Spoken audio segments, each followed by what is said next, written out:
Kukatpally MLA Madhavaram Krishnarao Congress ప్రభుత్వంపైన తీవ్ర విమర్శలు చేశారు. కాంగ్రెస్ ప్రభుత్వం చీరల పంపిణీ పేరుతోటి రాజకీయ ప్రయోజనాలు పొందుతుందని ఆయన ఆరోపించారు.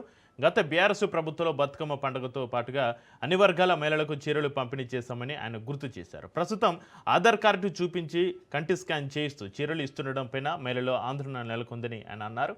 ఈ ప్రక్రియ సంక్షేమ పథకాలకు ముప్పుగా మారుతుందన్న భయం ప్రజల్లో ఉందని చెప్పారు. డబుల్ బెడ్రూమ్ ఇళ్ల పంపిణీలో అన్యాయం జరుగుతుందని తెలిపారు.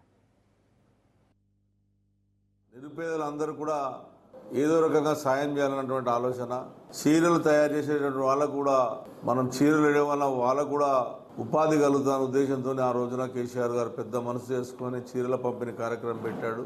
రంజాన్ పండుగ వస్తే రంజాన్ పండుగకు ముస్లింలకు నిరుపేద బిడ్డలకు ఆడపడుచులకు ఇవ్వడం, క్రైస్తవులకు వస్తే క్రైస్తవులది క్రిస్టియన్స్ పండుగకు అప్పుడు ఇవ్వడం, బతుకమ్మ పండుగ వస్తే బతుకమ్మ పండుగకి ఇవ్వడం అనేటువంటిది ఈ తెలంగాణ రాష్ట్రం ఏర్పడిన తర్వాత అది కొనసాగించి వచ్చినటువంటి కార్యక్రమాన్ని ఈ కాంగ్రెస్ గవర్నమెంట్ ఎలక్షన్లు వస్తే తప్ప చీరలు ఇచ్చే కార్యక్రమం ఇప్పటివరకు చేయలేదు. లేదంటే ఎవరైనా ఎమ్మెల్యే చనిపోతే బై ఎలక్షన్లు వస్తే చీరలు ఇచ్చే కార్యక్రమం పెట్టుకున్నటువంటి దుర్మార్గమైన చర్యలో కాంగ్రెస్ పార్టీ ఉంది.